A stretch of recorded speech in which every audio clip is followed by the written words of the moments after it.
भाष्य मतलब जैसे हम अंधेरे कमरे में, अंधेरी जगह में जाएं और टॉर्च से रोशनी करें, तो वो रोशनी को जहां जहां हम डालेंगे वहां वहां की चीज दिख जाएगी। तो इसे हम कहेंगे टॉर्च रोशनी भाष्य। भाष्य माने through which we can see, right. अब जो बाहर की चीजों को हम टॉर्च की रोशनी से देखते हैं, ऐसे मन के अंदर क्या होता है ये कैसे देखते हैं? तो मैं हूं साक्षी स्वरूप और मैंने जाना मन के अंदर क्या हुआ, तो इसलिए इसको हम कहते हैं साक्षी भाष्य। साक्षी की रोशनी में मन का सुख दुख दिखता है। और तो गहरी नींद हो रही है, ये कैसे जाना? वो मैं ही जानता हूं, इसीलिए तो सुषुप्ति भी क्या है? साक्षी भाष्य। कोई बात बुद्धि को समझ आ गई, ये कैसे पता चलेगा? साक्षी भाष्य। मन में कोई दुख है बहुत जोर से, कैसे पता चलेगा? साक्षी भाष्य। स्वप्न साक्षी भाष्य, सुषुप्ति साक्षी भाष्य। योग से समाधि लगी, कैसे जाना? साक्षी भाष्य। मन एकाग्र हो गया, कैसे जाना? साक्षी भाष्य।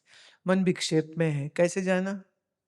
जैसे आम दुनिया में क्या होता है ना, मन तो दुखी है पर मुंह पे स्माइल होती है। होता है, कभी ऐसा हुआ कि नहीं? मन तो बड़ा दुखी है पर आप जॉब में हैं, रिश्तेदारों में हैं, तो आप पार्टी में हैं, तो आप मुस्कुरा रहे हैं। पर ये कौन जानता है कि मन में तो बहुत दुख है? तो मन का दुख सुख साक्षी भाष्य। मन के अंदर कुछ संजोग विजोग की भावनाएं, साक्षी भाष्य। मन में कोई मेमोरी जागी आपकी, क्या है? साक्षी भाष्य। तो स्मृति, स्वप्न, सुषुप्ति, भावनाएं, वेदांत का जब कोई गुण सिद्धांत में सिखाती हूं और जब तुम्हारी बुद्धि समझ नहीं पाती पर फिर भी यूं यूं हाँ हाँ कर रहे होते हो, अंदर से तो पता होता है ना समझ कुछ नहीं आई, पर फिर भी लगे होते हाँ समझ आ गई, अरे समझ तो कुछ भी नहीं आई, राइट। अब जैसे मैं अभी तुम्हें पूछूं मिथ्या की परिभाषा क्या है, बोलो? पकड़ी गई, साइंटिस्ट हो। पर मैं अगर तुम्हें कहूं व्याख्या करो, चेतन किसको कहते, परिभाषा बताओ। आभास किसको कहते, बताओ। अध्यास किसको कहते, बताओ। मुश्किल हो जाएगी ना। तो ये मुश्किल किसको पड़ रही है? तुम्हारी मन को। तुम्हारे मन की स्मृति में आ नहीं रहा है, और तुम्हारे मन की स्मृति में नहीं आ रहा है, ये किसको पता है? मन को, मुझको। इसलिए मन साक्षी भाष्य। अपना आप साक्षी है। वेदांत ये कहता है साक्षी चेता केवलो निर्गुणश्च। तुम चैतन्य स्वरूप हो, तुम निर्गुण स्वरूप हो, तुम साक्षी स्वरूप हो, और तुम ही इस मन के दृष्टा हो। और तुम निर्गुण स्वरूप हो। मन में तो कभी रजोगुण आ गया, कभी सतोगुण आ गया, कभी तमोगुण आ गया। जैसे एक बार मुझे याद है, हमें हरिद्वार में थी एक आश्रम में, पुरानी बात है। तो साधु शाम को ना ऐसे गंगा किनारे, पास ही पड़ती थी, सब लोग हम गंगा किनारे बैठे हुए थे। तो किसी बात पे दो साधुओं की आपस में लड़ाई हो गई। लड़ाई हुई ऐसी कि गाली गलौज हो गई। हम लोग ना बड़े हैरान होके देख रहे हैं कि बाबा जी लोग गालियां निकाल रहे। वो लोग गालियां निकालने मतलब जूता उठा के भी मार दिया। गुरु भाई थे दोनों, उनने जूता मारा, उनने जूता मारा। इतने में किसी ने खबर उनके गुरुजी को कर दी। तो उन्होंने एक अपने शिष्य को दौड़ाया कि भाई देखो ये क्या कर रहे हैं। तो उन्होंने डांटा, भाई क्या कर रहे हो तुम? समझाया, तो ले आए गुरुजी के पास। तो क्या कर रहे थे तुम? थोड़ी देर तो दोनों सन्न हो गए, क्योंकि उन्हें मालूम नहीं था कि उनके गुरुदेव भी वहीं पे आए हुए थे। अब बड़ी शर्म भी लगे। तो उन्होंने जब डांट के पूछे क्या कर रहे थे तुम, तो वो कहते महाराज बस मन में कुछ तमोगुण जाग गया था, जिसकी वजह से हम राक्षस हो गए थे। तो गुरु ने कहा अब मन कैसा है? कह रहे अब तो मन बहुत शर्म और ग्लानि और दुख से भरा हुआ है। तो जैसे छोटे बच्चों को कहते हैं ना शेक हैंड करो, है ना, दोस्ती करो, तो उन्होंने कहा तो ठीक है फिर गले लगो एक दूसरे के। तो बड़े प्यार से एक दूसरे के गले लग पड़े। तो फिर पूछे, मतलब ये बिल्कुल सच्ची घटना है, वो जूता लगने से उनको दर्द हो गई, तो जिनने मारा था ना वो फिर गरम करके ईंटा को गरम करके कपड़े में फिर उसकी वो सिकाई करे, जोर से लग गई, जोर से लग गई, मारा भी खुद, सिकाई भी खुद कर रहे, और दोनों हंस भी रहे हैं। अभी ये क्या हुआ? तमोगुण जागा तो लड़ पड़े, ऐसे लड़े कि एक दूसरे को पीट दिया। पर जब मन में मन में जागृति आई, गलती का एहसास हुआ, तो मन ने रंग बदल लिया। मन कहाँ चला गया? सत्वगुण में। वो उससे क्षमा मांगे जाए, वो उससे क्षमा मांगे जाए। वो कहे तू एक जूता और मार ले, मेरे को हिसाब बराबर हो जाए। वो कह रहे नहीं नहीं, बेवकूफी थी मेरी। वो एक दूसरे से क्षमा याचना किए चले जा रहे। And it was such a lovely thing. पहले एक दूसरे को पीटा है, फिर एक दूसरे की पटियां कर रहे थे, फिर एक दूसरे की मदद कर रहे हैं। तो इसको हम क्या कहेंगे? मैं ये बात ना इसलिए बोल देती हूं कि कभी कभी एक आश्रम में रहने वाले साधु गुरु भाइयों की भी कुछ खटपट हो सकती। मन तो वही है ना, जैसे घर परिवारों में वैसे ही सब इधर आ जाते, तो खटपट हो सकती है, हो गई। बस फर्क ये है कि आम दुनियादार आदमी अपनी गलती कभी मानेगा नहीं, और जो विवेकी है, जो साधु है, वो अपनी भूल को जल्दी पकड़ लेता है। तो उन्होंने झट से एक दूसरे से क्षमा याचना भी कर ली, और वो एक दूसरे की पट्टियां करते फिर रहे हैं, और फिर हल्दी वाले दूध एक दूसरे को पिला रहे हैं कि न सुबह ताकि ठीक ठाक, क्योंकि सुबह मंदिर की सेवा और आरती की ड्यूटी भी उन्हीं की थी। तो अब हाय हाय करके ड्यूटी से तो पीछे नहीं जा सकते, और भूल भी हुई, तो एक दूसरे को क्षमा भी कर दिया, एक दूसरे की सेवा भी कर दी। तो मन ने जो रंग बदले, उससे व्यवहार बदल गया। पर इस मन की बदलाहट को जिसने जाना, वो कभी बदलता नहीं, वो अपरिवर्तनशील। तो अपना आप क्या है? निर्गुण। मैं साक्षी स्वरूप क्या हूं? निर्गुण। मन में कभी रजोगुण, कभी तमोगुण, कभी सत्वगुण, मन में तो गुण बदलते रहेंगे। कोई ये कहे कि मैं 100% सारा टाइम सत्वगुण ही रहता हूं, ऐसा होता नहीं। अच्छा, कोई कहे मैं 100% सारा दिन गुस्से में ही रहता हूं, कितना ही गुस्से वाला आदमी हो, किसी टाइम पे वो भी मुस्कुराता है, राइट? किसी टाइम वो भी हंसता है, किसी टाइम पे वो भी अपने बच्चे से खेलता है। जो कातिल है, जो चोर है, जो डाकू है, क्या उनकी पत्नी बच्चे नहीं होते? क्या वो उनके साथ अच्छे वक्त नहीं बिताते? और किसी पत्नी से पूछ के देख लो, वो कहेगी होगा दुनिया के लिए डाकू, मेरे लिए तो बहुत अच्छा है, मेरा तो बहुत ख्याल रखता है। तो डाकुओं की क्या प्रेमिकाएं नहीं होती? वो भी होती हैं, उनकी भी फैमिली होती है। सारी दुनिया के लिए वो बुरा है, पर अपनी फैमिली के लिए बहुत अच्छा है।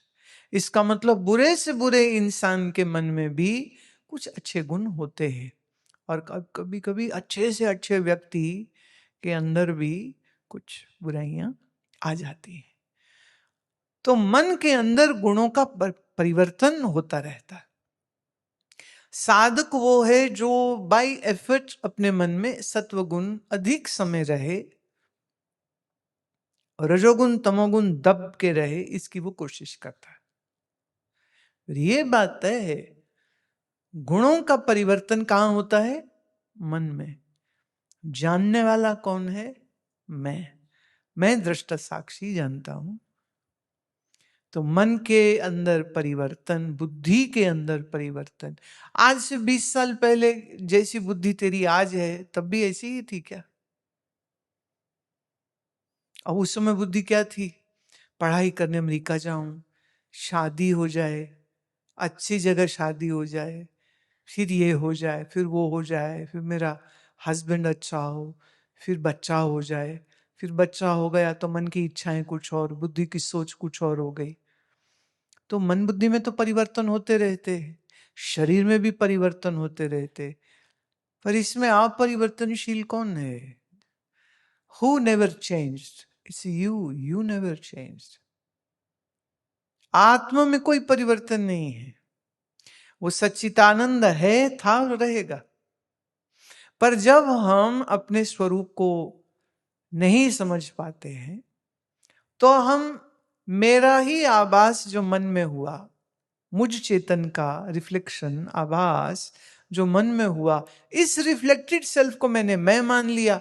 अब मन तो है बस बदलता हुआ, हमेशा चेंज होता रहता, इसलिए लोग भी तुम देखोगे तो वो भी चेंज्ड होते रहते हैं। किसी पल वो बहुत अच्छे हैं, किसी पल वो बड़े बुरे, किसी पल दयालु हो जाएं तो लाखों रुपया दान कर दें, और कभी कंजूस हो जाएं तो रिक्शा वाले से 5 रुपए के लिए लड़ाई कर ले। राइट? अभी इतना चेंज किस में आता है? मन में। पर मन के साथ अगर अध्यास बना है, माने मन में आभासित मैं का अगर स्वरूप हमने सच यही मान लिया, तो जैसे मन बदलता है फिर ऐसे मैं बदलता रहता है। तो जो मन का मूड वो फिर तुम्हारा मूड हो जाएगा।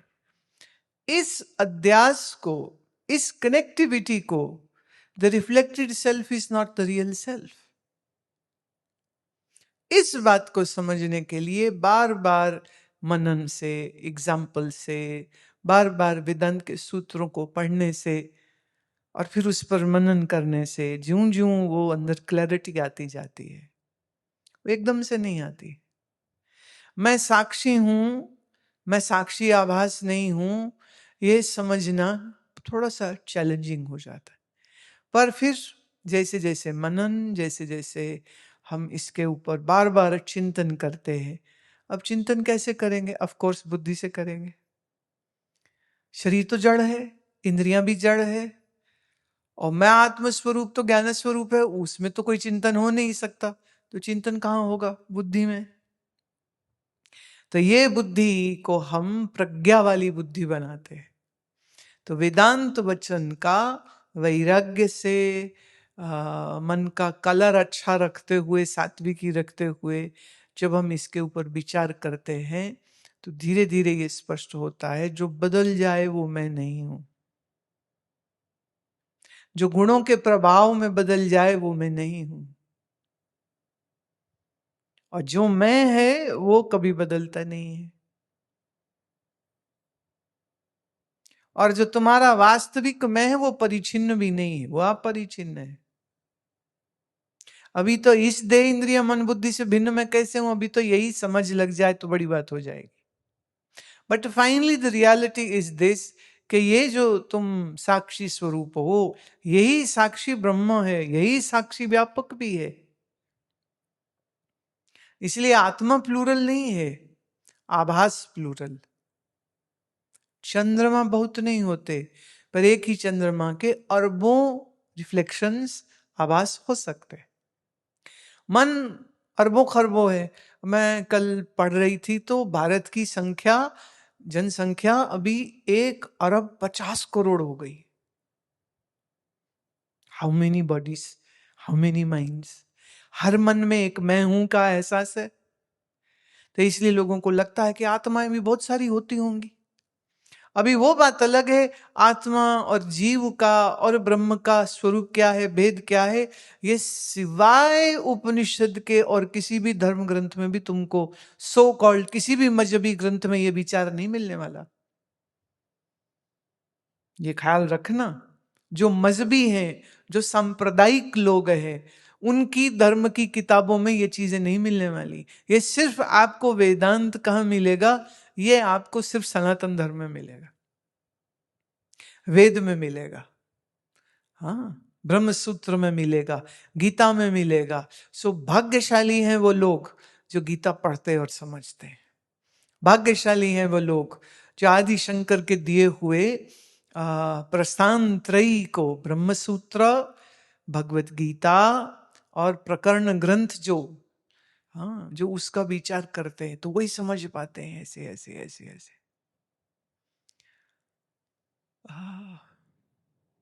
सूक्ष्म है ये बात, जल्दी समझ नहीं पड़ती, पर ज्यों ज्यों विचार करेगा त्यों त्यों त्यों त्यों चीजें स्पष्ट होती चली जाती है। तो मैं, आप किसको जान रहे हो? आभास वाली मैं को मैं कह रहे हो, या शुद्धात्मा को मैं कह रहे हो? जीव को मैं कह रहे हो कि सिर्फ शरीर को मैं कह रहे हो?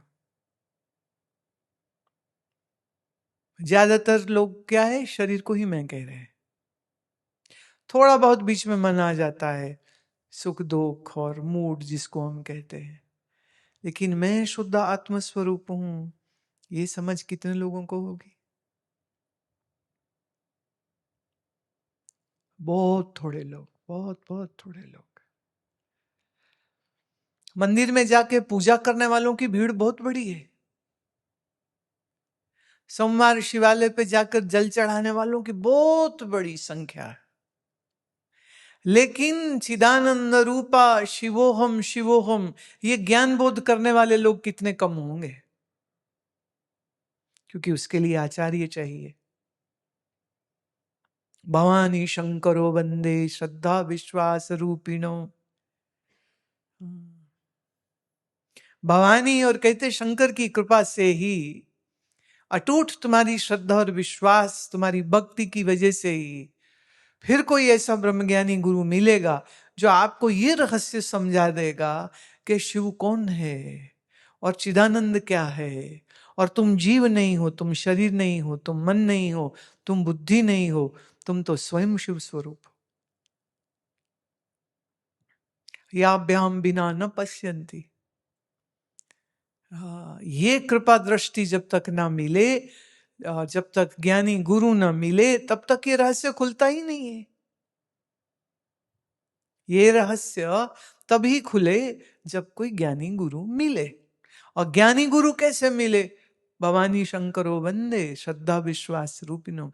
जब आप निरंतर वंदना करते हैं ईश्वर की, श्रद्धा और विश्वास से परिपूरित होकर के, फिर ईश्वर कृपा से आपके जीवन में ज्ञानी गुरु आता है।